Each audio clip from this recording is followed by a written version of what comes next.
तर ठाकरे बंधू एकत्र येण्यावरनं राणेंनी टीका केली आहे। नारायण राणे यांनी उद्धव ठाकरेंवर टीका केली आहे। फेसबुक पोस्ट करत उद्धव ठाकरेंवरती त्यांनी निशाणा साधलाय। जो बूंद से गई वो हौद से नहीं आती असं म्हणत राणेंनी हा निशाणा साधलाय। एक्सपोज मध्ये काय म्हटलेलं आहे तेही पाहणार आहोत। नारायण राणे यांनी काल सुद्धा एक मोचरी टीका केलेली होती उद्धव ठाकरे यांच्यावरती। लोकांना नोकरी धंद्याला लावणं सुद्धा यांना जमलेलं नाही असं म्हणत ही टीका होती।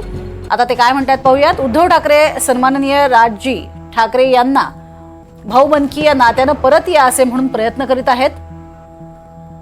मला आठवते याच उद्धव ठाकरेंनी राजजी ठाकरे यांना छळलं होतं, त्रासही दिला होता। पक्षाबाहेर जायला यांनीच प्रवृत्त केलं होतं, त्याची यांना जाणीव नाही वाटतं। राजजी नारायण राणे, गणेश नाईक, एकनाथ शिंदे यांनी शिवसेना वाढीसाठी आयुष्य दिलं, त्यांना बाहेरचा रस्ता दाखवून दिला। माननीय बाळासाहेब ठाकरे यांनी शिवसेनेला सत्तेत बसवलं, याने सत्ता घालवली। शिवसेनेच्या अधोगतीला पूर्ण जबाबदार उद्धव ठाकरे आहे।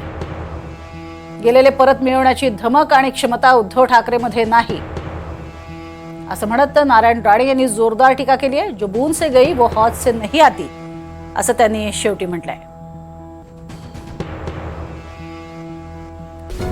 तर या टीकेतनं त्यांनी जोरदार निशाणा साधलेला आहे आणि त्यांनी आपलं शल्यही बोलून दाखवलेलं आहे। कशा पद्धतीनं राज ठाकरे तसंच नारायण राणे यांना स्वतःला सुद्धा जावं लागलं यावरही त्यांनी भाष्य केलंय।